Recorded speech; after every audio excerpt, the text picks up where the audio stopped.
This is Writers on Film, the only podcast dedicated to books on cinema.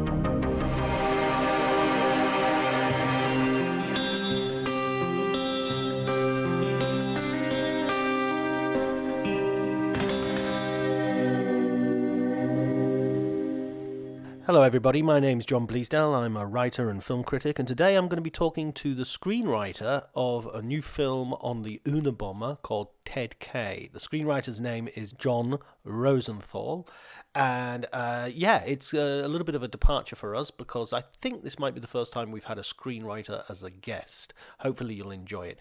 By the way, apologies if either this episode or the one prior to this is a little bit shakily edited, but I'm still recovering from COVID, as you might be able to hear from the one side effect that I quite like about COVID is it gives you a little bit of a deeper voice. Not exactly Tom Waits, but going there. So that's all good. If you like the episode, remember to subscribe, to like, to post it on Facebook or Twitter. You can follow me on Twitter at Dr. Jonty, DRJONTY. But before you do any of those many, many things I've just asked you to do, please enjoy the conversation.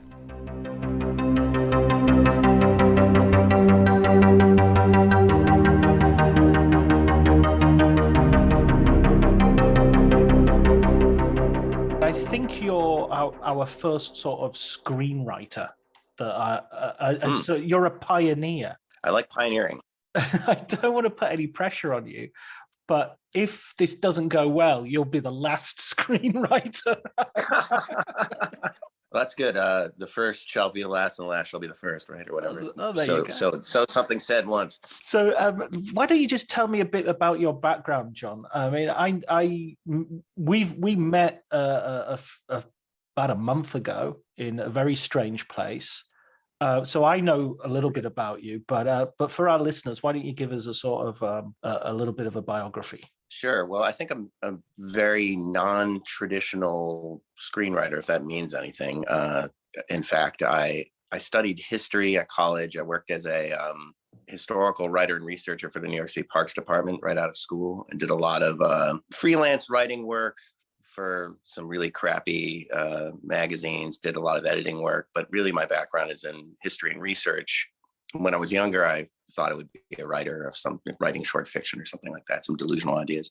But I sort of back-ended into filmmaking and screenwriting through Tony Stone, who you met, who I went to college with, who is just this sort of like a tornado force of nature in terms of creativity. And we made a film called Severed Ways, which is a very psychedelic, bizarre period piece about two Vikings stranded in North America in the 11th century.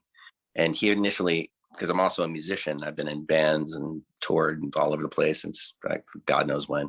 And he had called me and initially asked me to do sound on that movie because I'm adept at doing sound recording and things like that. And I showed up, and then he asked me, he's like, well, you're good at history and stuff, and do you think you could translate some of this very scant dialogue into Norse, which is something I have never studied before? So then I found myself doing that. And then suddenly he and I were collaborating on the story. And then the next thing you know, I'm credited, I think I'm credited with the original story or something, but also as an AD on that movie, which is really bizarre because obviously I know what that entails now, but at the time I had no idea that I was doing AD and production work. This was over 20 years ago. So yeah, I backed into it that way. And then we started collaborating pretty actively, writing scripts. He's my main script writing partner, although I do work with a couple other guys.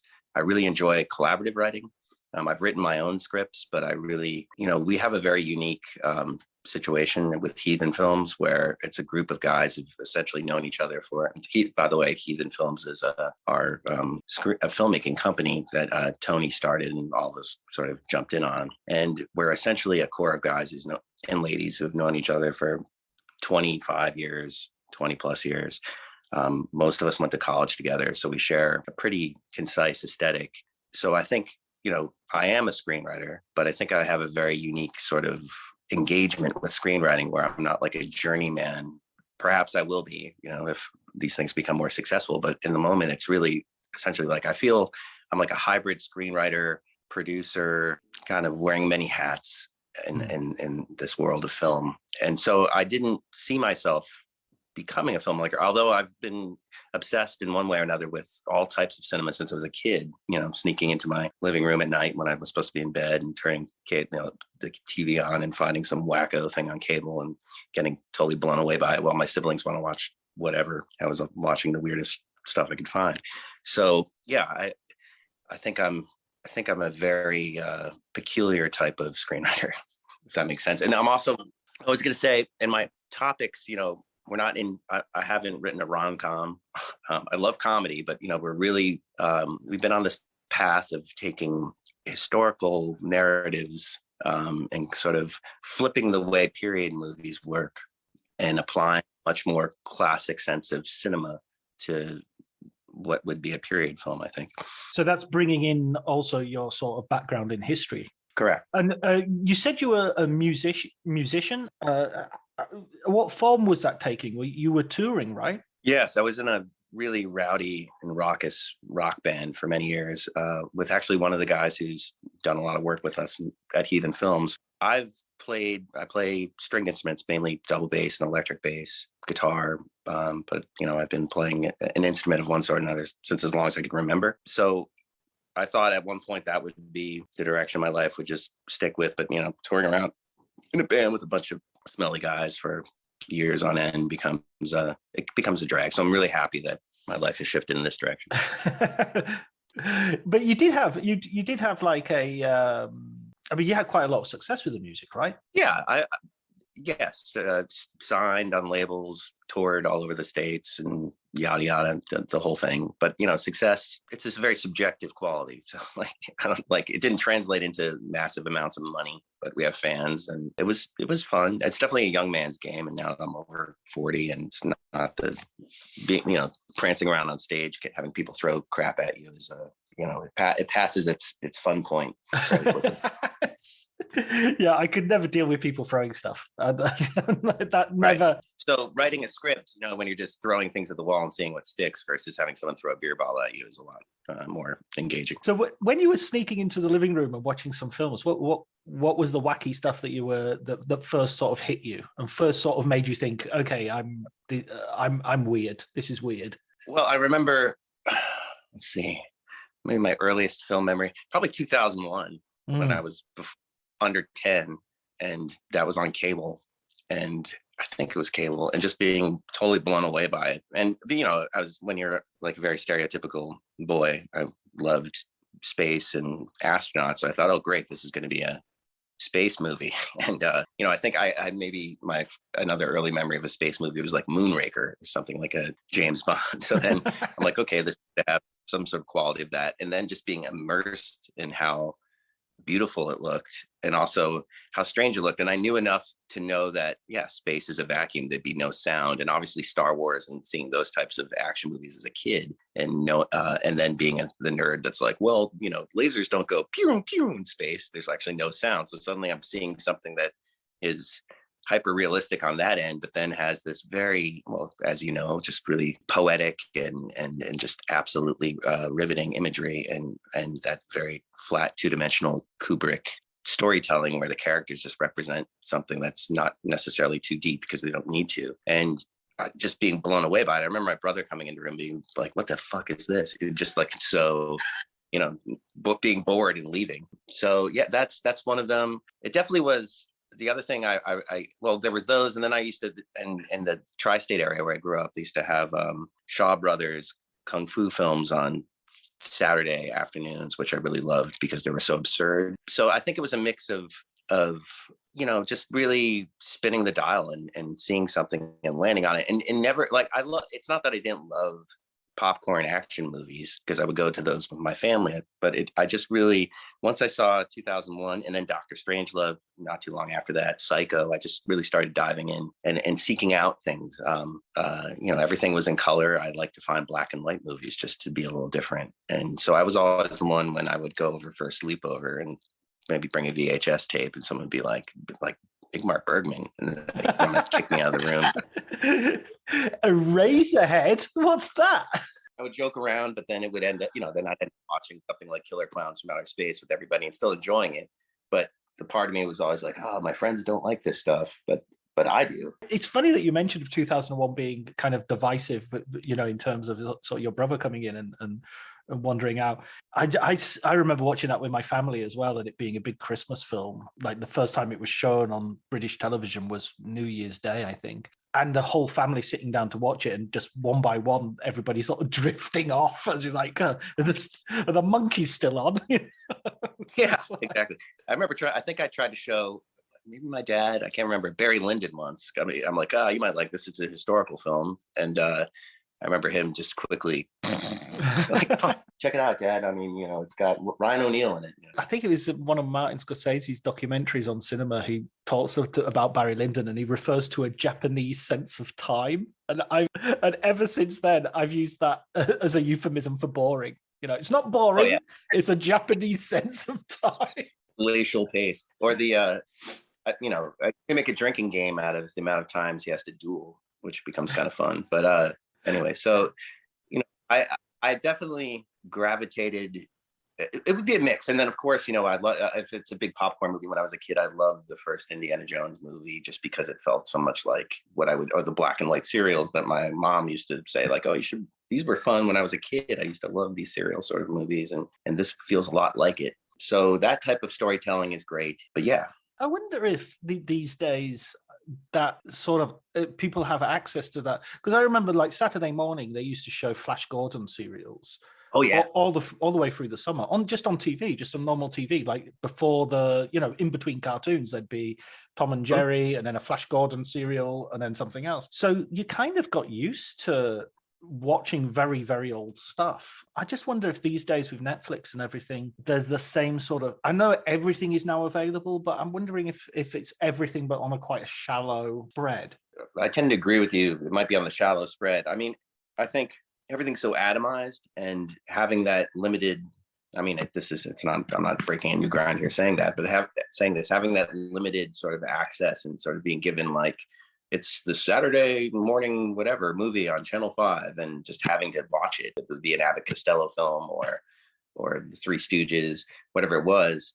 You were sort of captive to that. And now, I think you really, I meet kids who really like a variety of things, but it's a much more cultivated type of attitude where I think I just sort of, I stumbled upon things that I couldn't type in and search and find myself and then curate myself. They're just given to me, even though like I said, if it was 2001, simply if it didn't appeal to me, I'd turn it off or leave the room. But now I think that ability to just self-curate and makes, I don't know if it's any less, or it's just a different interaction to aesthetics than I think you and I had growing up, obviously. So you get into making films really with Tony at quite a late stage in your career, yeah. And what's the first screenplay that you collaborate on, like from scratch? Well, so Severed Ways was very much an improvised movie. We had an outline, and we, right.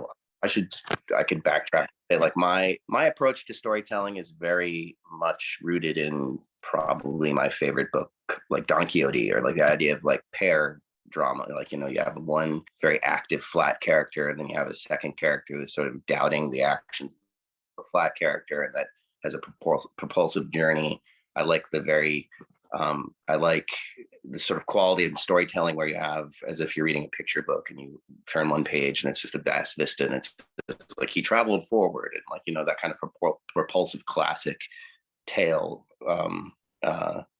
Animus is something that I gravitate to. So when we moved on, that film very much feels like a fable. So when we moved on from that and started collaborating, we had this idea that we were going to do this sort of trilogy of American political history films, very rooted in controversial figures. So the first one that we wrote was about John Brown, and it was massive. I mean, the script is so long, it's ridiculous. But Tony's like, throw everything into it. I think it's like over 200 pages. I mean, we had to like edit it down a lot, but it's got like, it's just unbelievable. And my initial inclination was to make it sort of like a Western and rooted in Brown's life in Kansas, and make it like a very psychedelic, bizarro, biblical Western. But instead, Tony wanted to do this big sweep. So we worked on that for a long time.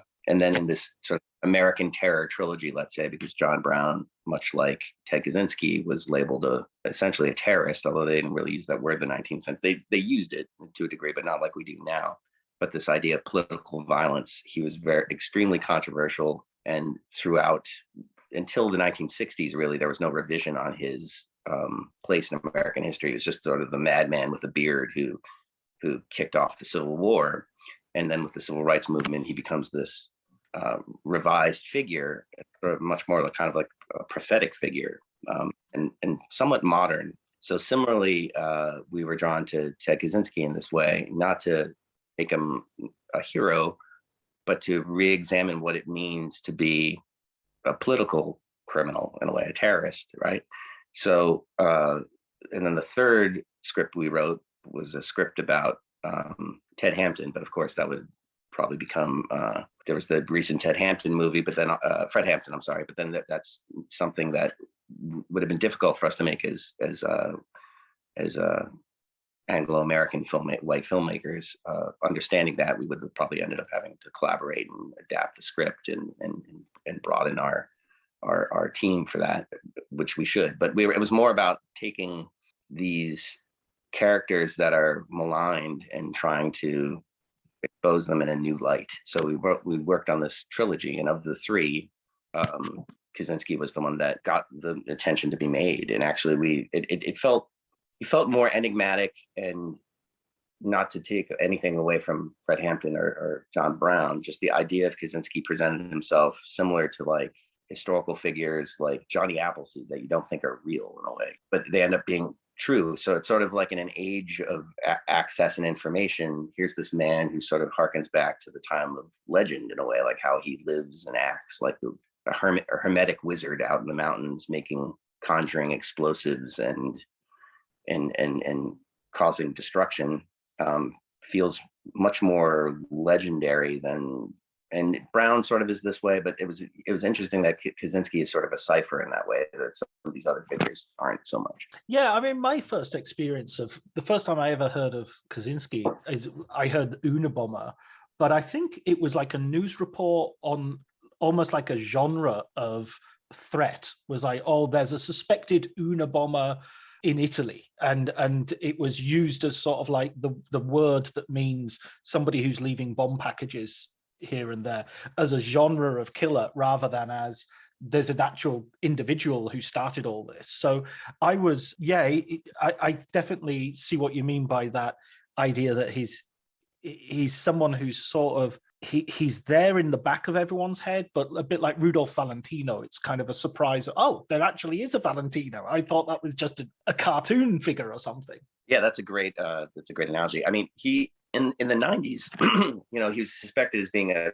radical environmentalist by the media, and certainly the right wing wanted to portray him as a boogeyman of the left. But in actuality, he's very complex and he's much more akin with a libertarian or a right wing type of political terrorist than he would be with a left. I shouldn't say right wing, but he's much more of a libertarian type of political criminal than he is belonging to the left. So he's sort of there's this constant shift in who he is or what he is. But like you said, the Unabomber or that hoodie with the sunglasses that was the FBI sketch, these things become these memes that and signposts culturally where people could somewhat identify it, but they really don't get or might not know who he is, almost like Q, for QAnon or something, but not quite like this thing where who is this person, or what are they one person, or what is and what's they're a chaos agent. Yeah, it's interesting you said that about the way he sort of shifts from left to right and he's used as a boogeyman. I always think it's always interesting how Charles Manson has become a sort of boogeyman of the sort of the this is what hippies are like. And everybody seems to forget what a complete fucking racist he was. It's like, I've got a feeling the racism was a lot more to do with, it stands out a lot more than any of that love stuff. He's trying to, he also, it's strange because, he was such a schizoid, but he was thinking that he was be causing a race war where he'd be allied with, where the black people would rise up against white people. But in a way, then he also had a lot of his own innate racism. So it's like this strange thing. I mean, Kaczynski also has a lot of contradictory threads in his writing and his presentation. You know, he could have these really deep and sort of poetic moments where he's absolutely situated in nature and in his surroundings and completely at peace. And then he'll slip into something where he'll say, like, if I want to burn garbage on my own property, screw it. You know, like he's just, it's really, for him, everything should be about wild nature, wildness, nature, nature has its own energy and takes care of itself. Men are unable to handle it unless they're like him, like strong Ubermensch, you know, like he's very much about, I could survive if you can't, screw you. There's no real positive message to his program, except there's resonance. You know, he's talking about the corrosive natures of technology and industrial society. And I think we could all relate to that. And he's right on those points somewhat. But when he gets into these whole things about his personal mission, it's very much about his internal emotional scars, and also his really, he's like Raskolnikov and Dostoevsky. Like, I have my own inside understanding of morality. Everybody else operates in another way, and their morality is based on all these dumb things, like getting up and being like a machine to the industrial society, being chained to these technological things that deny them true freedom, and are corrosive and will collapse upon themselves in a massive calamity. And, you know, he saw himself in a way saying, like, well, it's better to knock the whole contraption over now through acts of terrorism to bring the collapse now rather than later, because it's going to be that much worse. So, you know, as you sift through his writing, you could sort of piece apart, okay, well, that's totally a psychopath's thinking, and this is a very lucid person thinking. And what I have been, Tony and myself and Gaddy, like what we were really drawn to is that often, you know, when narratives of the mad bomb are involved, like, ooh, there's a madman out there and he's operating, and like he's a bad man, he's a monster, and everything he's doing is monstrous, and crazy people are just crazy, they never have moments of lucidity. Well, I mean, being insane is on a spectrum. Even using the word insane, whatever you want to describe his malady, he could operate very normally. Even if he lived very idiosyncratically, he could still function in a way that someone would say, like, he's a little odd, but he's not anything abnormal in the West, where there are a lot of weirdos living in the woods. So in that way, I think it's pretty, for us in terms of a storytelling operation, it's pretty, we're drawn to trying to show people the human all too human, or what separates me from him, rather than being like, there's a monster and here come the good guys to get the monster and everything's going to be okay. And, you know, I don't know if you saw the Netflix Unabomber series that Kevin Spacey produced, and what's his name, the dude from Avatar. And it's horrible. I mean, people like it, but it's, you know, they filmed it in Georgia. It looks nothing like Montana. It's just basically like, you know, the FBI is trying to get a bad guy, and then of course the trope of the FBI agent starts to identify with the bad guy. I'm in too deep, that whole kind of nonsense. I'm in too deep. Is there a point where he's having a shower and he sort of leans on the shower wall? I mean, the writing that Ted does, the Kaczynski does, and it plays a really prominent part in the movie, and it made me sort of draw parallels with him, which I think he must be drawing himself as well, with sort of Walden and Thoreau and that sort of tradition of American pastoral. When you were preparing the script, when you were collaborating with Tony and Gaddy, and did you go through all this writing? Were you how deep did you get into that, and what was that like? Incredibly deep. We did a lot of initial research in New York, and then I went out to the University of Michigan to the Labadie Special Collection, which is one of the largest collections of radical political ephemera probably in the world. So if you're interested in anarcho-syndicalist movements, the Black Panthers, whatever, they have a massive amount of posters, paraphernalia, and literature associated with all these movements. So just as a tangent, he went to his graduate, he pursued his graduate degree in a real complex form of mathematics at the University of Michigan, but hated it there. And they just happened to have this collection. So when he was arrested, they solicited him to have whatever material they could get from himself or from the FBI and to keep it there in their archive. And it turns out that the Kaczynski archive there is one of their most popular accessed archives. So I went out there and I went through about 90 boxes of material over the course of a week to 10 days. I can't remember, but like morning to night, every day pouring over his writing. And a lot of it, his journals have been photocopied by the FBI. Most of them, they auctioned off, and that's a whole other funny story, but a lot of his material is there. So we had accessed books written by authors from the material previously. And then I just went out to really dive in and just find some peculiar arcana. And it was mind blowing. And also there are like 600 pages of notes on how to build bombs. So at the end of that, if the FBI is listening, I think I do know how to build a bomb, but I'm not going to build a bomb, but it's all there. And he wrote a lot of that in Spanish, believe it or not. So that was very odd. So I just poured through tons and tons of documents out there. Were there ever times when you were sort of going through that you sort of thought, oh, this is a moment that's definitely going to go in. This is something. Yeah, absolutely.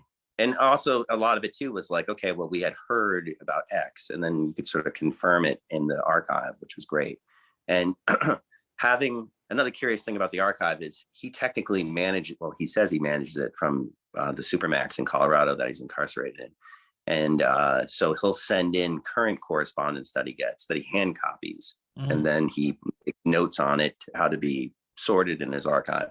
So yeah, no, we definitely, I landed upon some stuff that was really great and just had to be in the film, and then so we revised the script through that. So it was just this constant iteration of new material, but we really wanted to be as much as possible in his voice, because obviously in making anything, we say this is a true story. Well, no, yes, but no, it's historical fiction as forensically accurate as you could make it.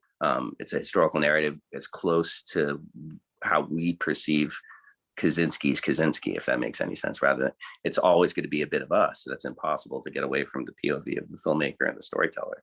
But we really were striving to have that just really brutal accuracy, so you could just be sitting within him in the way that Taxi Driver works when you're with Travis Bickle, or the sort of or the flip of Sheen's character in Apocalypse Now, or Brando, like where you get into the sort of mental state of the character. But in this case, having it be a person who's still alive. Yeah. Did you have any contact with him, or is that even possible? It's possible.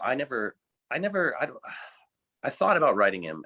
Sholto wrote him, and I hadn't, at that point when he signed on, I hadn't met Sholto yet. I think Tony probably, I know Tony did try to sort of maybe coax him on how to speak to him, but Sholto, being who he is and he's enthusiastic, I think he just wrote his own understanding of him in a very effusive way. And I think Kaczynski's kind of a jerk, as you saw in the film.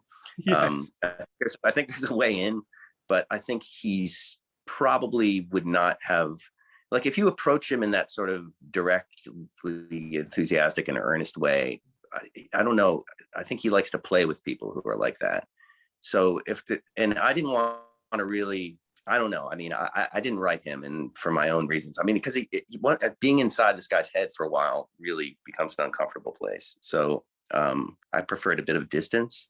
Although now maybe I could see myself maybe writing him, and he'll never see the film. I mean, he'll only read about it, I imagine, because the circumstances of how he's jailed. So yeah, I mean, he has commented on some of the other things that have been made about him by saying, like, I read about the film that was made about me and it sounds like crap, like that sort of thing. Yeah, he's not good. He doesn't strike me as somebody who would be your perfect critic. No, or even he's gone back and forth with even acknowledging that he was the Unabomber. Like sometimes he writes about himself and like the Unabomber would, right? He still sometimes has a bit of critical distance from it, but he certainly is not. He doesn't separate himself from the politics of the Unabomber, but sometimes because he was for a long time, he was trying to appeal the case. And so it's pretty interesting to read his current thoughts about who the Unabomber is, because he knows that the Unabomber, like I said, now has become like a Johnny Appleseed or a Paul Bunyan, like a type of cipher for this new anti-technology movement that's grown since. So there's a sense that he wants to sort of claim ownership of it? To a degree.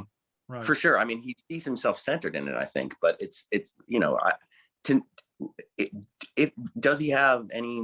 I don't think has any moral crisis over the people he killed, and he certainly doesn't have any contact with his brother anymore. And his brother is the person who essentially got him arrested, and they were very close. And he thinks that his brother is a traitor, essentially, to his familial bonds, to the politics of being against things. You know, the brother was a hippie. Kaczynski was not a hippie, much like man. You know, he was very about the farthest you could get from a hippie as possible. He loathed hippies, really, in a way. But he lived in a way that if you were a square person, you'd be like, that guy's a hippie. He lives in a cabin with no electricity and yada, yada, yada. But instead, he's someone obsessed with pure mathematics and never here's another interesting thing about him. In all the writing I've read, he never references anything involving popular culture or film. The only time he ever mentions that he's ever seen a film or TV is at one point he mentions the African Queen when talking about his family. And he says, my family it's like that scene in the African Queen when Bogart is wading through the muck and he's covered in leeches, and my family are those leeches. That's the only reference I've ever saw of him specifically talking about anything popular, because then the only other popular culture reference would be Stephen Foster for music that he likes. So that's, you know, mid 19th century American, you know, way down upon the Swanee River kind of stuff, or, you know, Baroque music. So he's not at all rooted in anything that, you know, he's like an alien in that regard. He has no social, he certainly had a spectrum disorder, because he has nothing that he would ever be able to talk to you or me about in terms of common culture. Right. There's no common language there. Right. Even in terms of him writing his notes in Spanish and even mathematics itself being often regarded as a language to describe reality. It's exactly an elitist language in many ways. Well, what about, I mean, I know you wrote this film and you released it. I mean, it had its premiere at Berlin, which is February, I think. So there's no way that you could have known about the January the 6th insurrection, attempted insurrection. But you must have been watching the news and thinking, there are so many parallels here in terms of what Kaczynski did and that sort of subconscious, you know, is that what he sort of represents as kind of American id, that he's a sort of, you know, this is where the monsters are living? I think not so much that he's a monster, but this is where our nightmares are, you know. I agree. I think to a degree he is like the American id, and you brought up Thoreau before. I mean, in some of the promotional material for the film, at one point, I think I wrote a line like, you know, it's Walden in the afterglow of Hiroshima. Like he is, if Trump represents this latent fascism in the American id, I don't see Kaczynski as a fascist. Kaczynski is sort of this perverted American individuality, right? He really wants to be left alone. The January 6th troglodyte fascists, whatever you want to call them, are really trying. They're also a perverted version of this sort of American identity, but it's as if they're truly fascistic. It's a ahistorical understanding of what it means to be an American. They're saying we are inheritors of you know, the 1776, all of you aren't. Trump is our godhead, and we are here to, you know, manifest our understanding of history. So, like, you know, so in a way, Kaczynski is part of the crisis in America now, right? I mean, there's certainly a large degree of Americans who are really distraught about control, technology, and worldwide.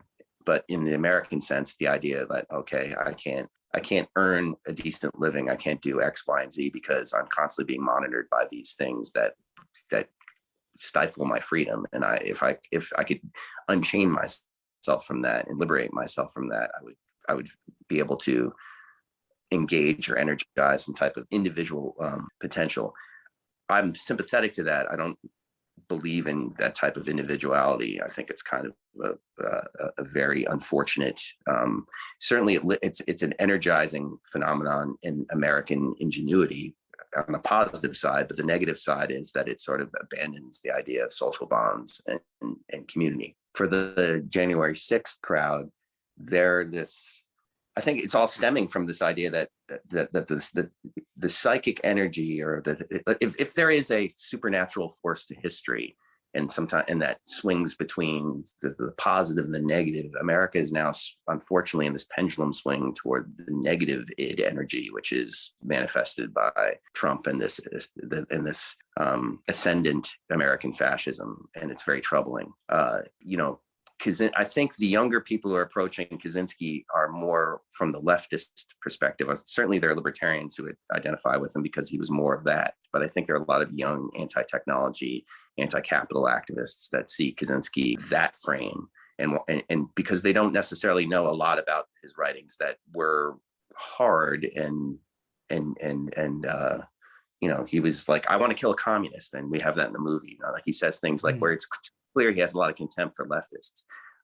But since that's not widely known, people then look at the things where he's correct, where he's speaking about control and technology, and they're moving in that direction. So I think it's my anecdotal opinion that some of the younger political activists who are resurrecting the idea of Kaczynski are approaching him from that way. So perhaps they could pull a positive type of political energy out of it and try to come up with some sort of counter to mass corporatization and technological control. But in terms of the negative id forces of January 6th, I think that's something separate from truly the Kaczynski, the Kaczynski platform, if there is one. Yeah. I mean, I guess the big difference as well is that was to some extent a part of a mass movement, a collective action. And Kaczynski's sort of the opposite of that. He's sort of, he's on his own, sending things out into the world. Right, and that's a good point. And it's weird humor because in some way he's sort of like Dennis the Menace, or like the neighborhood kid who's like vandalizing shit and causing like, oh, who broke into my house? Oh, that rascally Ted Kaczynski. Part of his sense of humor was to act like he was part of a group. So I think he saw that he called himself We Are Freedom Club. Well, there was no we, it was just him. But I think he did that for humor, not to see himself as part of a group, because he just thought that he was superior than most people, although he was really this wounded person who needed love in his life or just human connection. But his intellect and his Apollonian way of approaching the world he could never resolve that problem, that need for human contact. Yeah, and that's very much where the film sort of strength lies, is in that ambivalence that you manage to. I mean, it's a really difficult balancing act of not making you empathize with him, but at the same time also making you very aware of how horrific his own sort of psychic existence is, and the actions that come therefrom. Yeah, and I was central in all our minds, but I definitely was. It's easy to make, when you're so often in these films, these characters become too heroic. It's a way to, or if it's like Falling Down or something, it'd be a film where you kind of really see this kind of character who's repulsive, but they become like an action movie star, or The Joker, which I didn't like. It was, parts of it look cool, but just that idealizing of that type of like terrible, they're terrible people, right? And I thought the Joker was flat and stupid in that way, in the portrayal of. I mean, I think Joaquin Phoenix is an amazing actor, but I think Todd Phillips should maybe stick to other types of storytelling, and because I don't think the goal is to, like I said, human all to human for me to explain these types of characters. It's not to sort of say like, oh yeah, like the terrible American energy that is what that Todd Phillips Joker character is, which is just like a vicious nihilist who is out to kill and to glorify that. It's in so much American cinema, you get these, they're not even anti-heroes. They just make that type of violence and swagger heroic. And to me, I find that idiotic and juvenile. And, even if it makes for an entertaining film, it's really unfortunate. And I don't think doesn't do it. Given that's fiction, it's pretty problematic to me. I was having a conversation with Patrick McGillian. Actually, it'll probably be the episode that goes out just before this one. and we were talking about Dirty Harry in very much those terms. That I love Dirty Harry, and I actually have a lot of time for the Joker. But I totally see your point, and I totally saw Patrick's point in terms of this is a real, him shooting the guys while eating a hot dog is just expression of this simplistic. We've got a problem, and here's a guy who just shoots people, and that solves the problem. And it's that sort of simplicity, that is, as you say, problematic. Yeah, I mean, I'm not against like Dirty Harry. I liked when I was a kid, but I see it now a little differently. Like, I'm not against that type of storytelling, or someone shouldn't tell that story. I just think it has to be, the balancing act is quite hard. So, like, I think the way that Phillips went to make Phoenix's character sympathetic is just not deep. So therefore, it just becomes he might not have. Maybe he thought he was doing something that was a little more ambivalent and a little more complex. But you just don't. But Scorsese, with Bickle, with Travis Bickle, you get Schrader gets like to the core of Bickle, and he doesn't. I mean, he has that weird sort of violent redemption at the end where he's trying to save Jodie Foster's dignity, and some really, like, again, almost like there's the Don Quixote going for Dulcinea, but it's an insane quest. I mean, there's more ambivalence to Bickle, than the Joker character. And to me, I feel like Phillips was going for like that sort of Schrader. Yeah, I'm going to show some gritty, tough, everybody keeps kicking this guy, and look what's going to happen. This is what happens when you keep kicking white guys. It's like, it's very, to me, that's obviously has a lot of, it's a pretty loaded phenomenon right now. Yeah, it's definitely Scorsese, but in crayon. I mean, again, I haven't got a problem with Scorsese in crayon, to tell you the truth, but I do. Well, yeah, if we're gonna get it, might as well. Anyway, we can. I do get what I found strange about the reaction to Joker and the reaction to. I saw Joker at Venice when it was premiered, and so nobody had seen it, and I came out thinking, "Wow, I was totally not expecting that." I was very, very down on the whole idea of the film, so I came out very enthusiastic, and I enjoyed it. And I remember talking to people, and I talked to a guy, Robbie Collins, who writes for The Telegraph, and he was saying, "Oh, this is a really dangerous movie. This is really, really dangerous. It should be sort of buried in the middle of the sea." And he was like, "I liked it, but it's a really dangerous film." And I was thinking, "Really? Is it?" And I was so naive, because the backlash and the backlash and the front lash and all the rest of it very much supported Robbie's contention that this was going to be a very controversial film. And I was just thinking, I just thought it was a better than usual comic book movie, I mean, I think what you just said, better than usual comic book movie, is correct. And I should probably be fair and give it another watch. But I do think, to the degree that it feels dangerous, is because something I was maybe inarticulate about before, like the psychic energy, the historical energy now feels very much driven to that, that type of fascism and that type of just violent white male energy in this, and whether or not it should be buried at the bottom of the sea, I don't know. But what it's reflecting forces that are maybe that Phillips wasn't aware of. But knowing that he made Hated, which I really liked when I was younger, the G.G. Allen documentary. Yeah, it's an excellent documentary, well worth digging up. I think it might even be on YouTube. I think you might be able to get it, watch it for free. Yeah, for a long time it was impossible to find. But I remember, just because, I mean, being a tri-state area person living in New York for a long time, I mean, G.G. Allen has all of these kind of seeming comic, but now actually like a little uncomfortable. But the fact that he was sort of into the G.G. Allen phenomenon early, and then you could sort of see this thread. There's a little echo of that in who the Joker is. So just for our listeners, G.G. Allen was a sort of punk performer who would go to great extremes on stage, of a little bit like Iggy Pop, but doing things like, I don't know, having more violent, yeah, having shits and such, and literally. Yeah, literally, yeah, exactly, yeah. So you can see where he got the idea for The Hangover as well. Yeah. So, like, there's things about his filmmaking that I enjoy, but I just felt, I think And also it could be peculiar, very American, knowing that this is an American energy of violence. And of course, we've been great exporters of violence to the world culturally, but this now really, I grew up in Newtown, Connecticut, where the school shooting happened, where you massacred with the 26-year-olds were massacred in school, and knowing that on a personal level, just that this is just a all too common occurrence in America, and seeing more and more of types of entertainment that speak to that id, that type of American id, especially in this climate, feels dangerous. Yeah, it's kind of difficult, isn't it? Because there's so.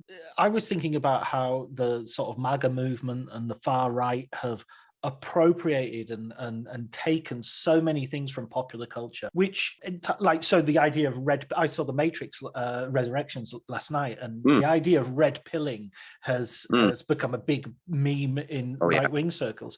Fight Club, which is written by a sort of leftish gay guy, has been taken by the right as a sort of, the snowflakes, the word comes from Fight Club, that use of it. So it's kind of like, I don't know, they'll get anything, and there's such a level of postmodern irony in that, which we always thought was the province of the left, was this sense of humor, but it's totally been taken over by the right, I think. Yeah, it's so fascinating because here, forever on the right, I was an avid listener to right-wing radio just because I found it somewhat entertaining, but also just to know what the other side is thinking. For years, Rush Limbaugh would constantly say, relativism, the historical relativist on the left, and they're always trying to relativize X, Y, and Z. Well, they've become the biggest relativists of all, and they've adopted this postmodern irony, as you described. And it's insane and so bizarre. And similarly here, like in America, we have the three percenters, the Oath Keepers, and a lot of these guys use Molon Labe, which is like from is that Herodotus? It's basically, they've adopted a lot of the culture of Sparta, the understanding of the Battle of Thermopylae, not from reading Herodotus or Thucydides, but from fucking the 300. So they see themselves. So it's this whole comic appropriation of like what they think was classical culture, which actually, to a degree, informed some parts of the Republican and experiment in the 18th century, but they're coming through it through comic books and a totally perverted, it's just this postmodern trickle down, lowest common denominator appropriation of something that they have no idea about. So like the fascist culture that's developing in America is so trashy. And I know when I read about the 1930s and people say, oh, Hitler and the Nazis were so trashy and coarse, but to some degree, at least they're sitting around like mining, like, okay, there's this ancient Aryan culture, and if that was dumb, and if that's like here, then the American stupidity fascist cultural mind is like, way, way, way, way, way, way, way below the Nazi mean. It's in some like gutter trash of like American fast food culture and just shit. And so in a way, Hugo Boss designed Nazi uniforms. American fascism's coming in like sweatpants and like a baseball cap and some stupid shirt that says like Molon Labe and 300 quote on it. And it's awful. I hate to be classist. I think the one thing about the situation is that you can't go too far in criticizing it. It's pretty foul. So you said you worked with Tony on this trilogy, and is that an ongoing project then? Is that something you would like to sort of, or is that just how you got to Ted K? We would love to be able to do the John Brown film. Obviously, with the success of the Ethan Hawke, I don't know if you saw that. That was really great. The little bird. Something bird. Yes, it was great, and I went into it with like no expectations and really enjoyed it.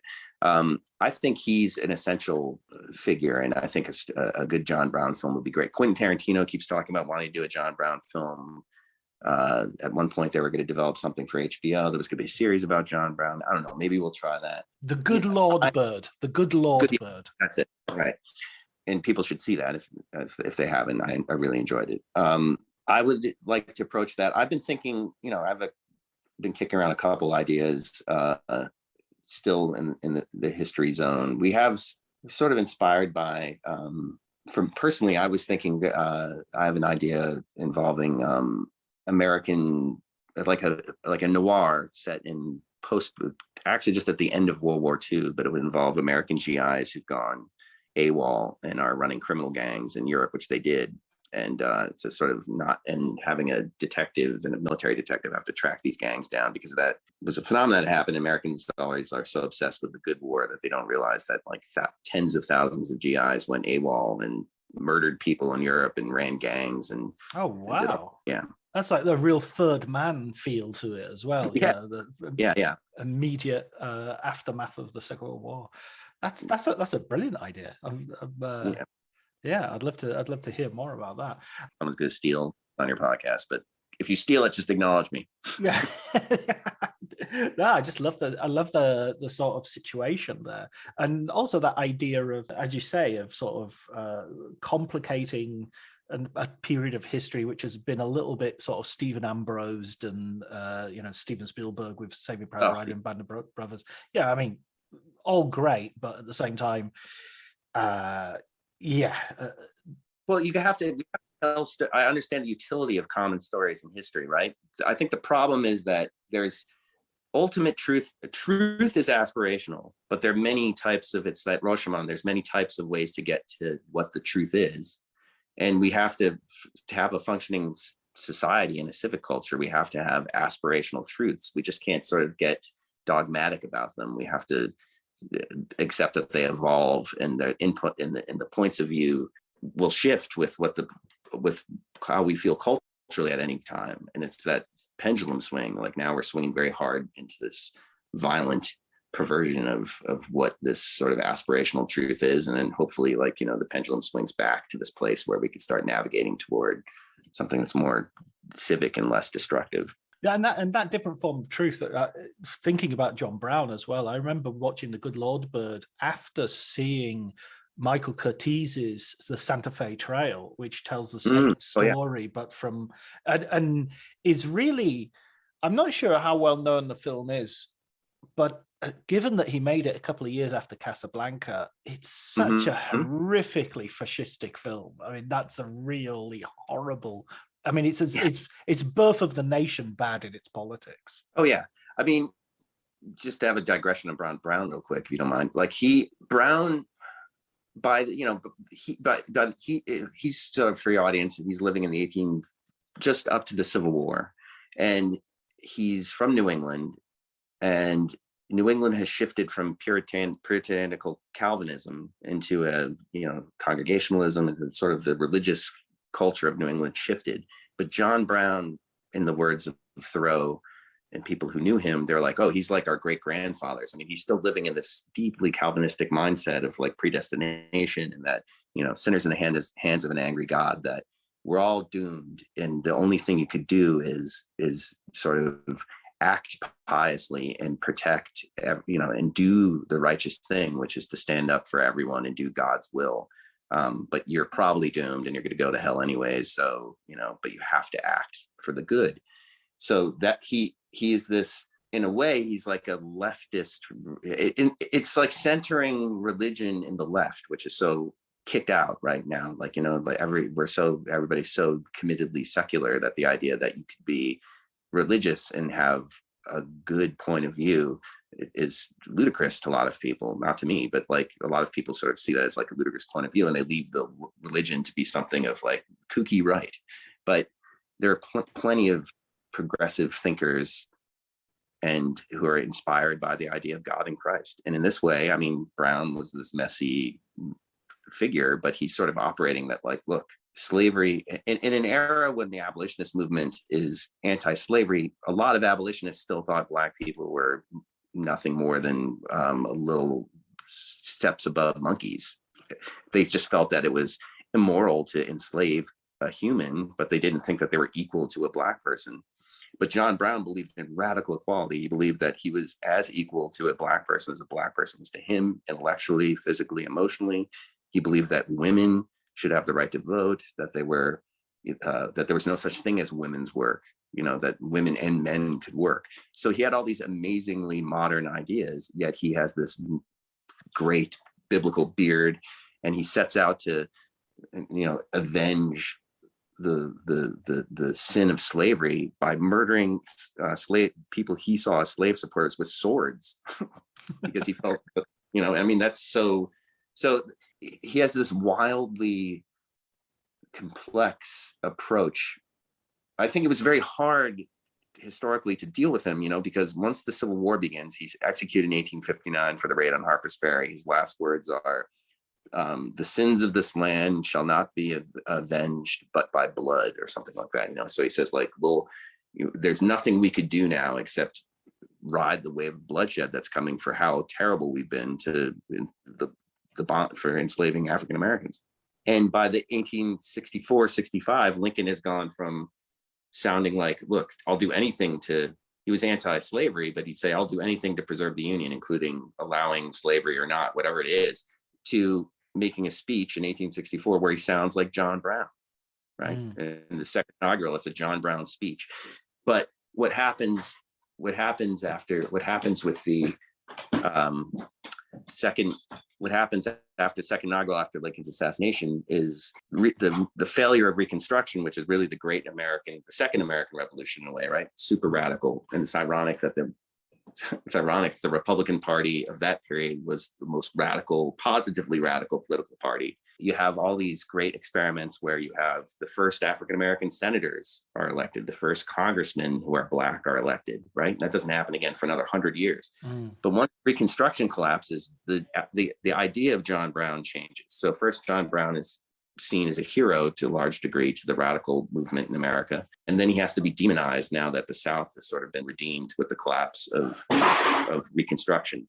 And that we have this Jim Crow, this slavery by another name arises again. Brown becomes the kooky weirdo that you see in Santa Fe Trail, and the maniac and this sort of bloodthirsty loser weirdo. And he's constantly portrayed that in popular culture and paintings and song. And until you get to the 1960s, and then get someone like Malcolm X saying, like, John Brown is the only white man I could be down with, and you get resurrection of Brown in this sort of recentering of him, let's say, or centering of him. I can't wait to see what you do next, whether it's this noir or resurrected John Brown. I think there's so much scope, so many things that are interesting there. One last question though before I leave you, John, which is because we always ask, usually we're talking about film books, but I'm sure you've read some film books, so could you recommend one for our listeners? Well, I've been thinking a lot about it. I was thinking that the Elia Kazan A Life is kind of a fascinating film book, and it sort of speaks to a lot of I know this wasn't maybe like your usual podcast in terms of like approach to film and writing, but since we've been talking so much about culture and history, he's, as you know, and your audience hopefully knows, just a really important American filmmaker. He's a Ottoman Turkish, he's a refugee from Turkey, an immigrant from Turkey, arrives in the United States. So he has this very different point of view to begin with, in terms of his approach to being an American, and then famously is a leftist, a communist, and then is essentially sells out other communists in Hollywood during the awful McCarthy era. People are blacklisted, and so he makes these massively important films. And he has such an incredible way. And also he's in theater. So he's kind of does, he crosses genres, but his creative energy and his cinema POV is then clouded, and his reputation is sort of shot. So people want to say, oh, screw him, or they kick him to a side. And I think he had to struggle with that, obviously, for the rest of his life. But I think he's, given what we've been talking about, these sort of complex people, I felt that might be a good book if people haven't read it. It's not directly about the craft of making film, specifically saying, like the way that Bresson writes about film, but it's just an amazing biography of a important filmmaker who is controversial. Yeah, it's called Elia Kazan, A Life. By Richard, it's a Richard Schickel one. Yes, yeah. Any of those filmmakers who are coming in the, from the 40s, 50s on, they're a little bit like we were talking about at the very beginning of our conversation. Everybody's got a different point of entry. Everybody is coming from a different road, and some are theatre, some are TV, some have never directed anything and they just go straight into directing films. Some come from radio, like Orson Welles. So I think it's fascinating to see these people coming from different directions. Yep. John, thank you so much. I think, to tell you the truth, I think we did very well. I think I think I might have another screenwriter on at some point in the future. You haven't poisoned the well. Well done. Well, you're great, man. And I got a folder of stuff to send you from Saudi Arabia, but let's keep in touch. And it was really great meeting you, and this was great to do this with you. So.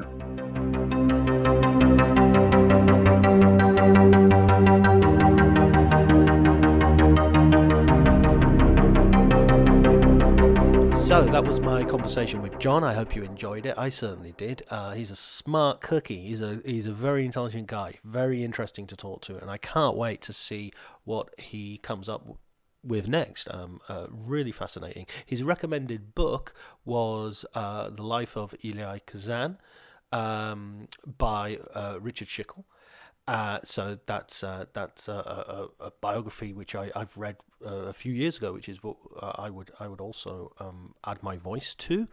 Controversial but fascinating, and certainly hugely influential figure, director of such hits as On the Waterfront and Viva Zapata.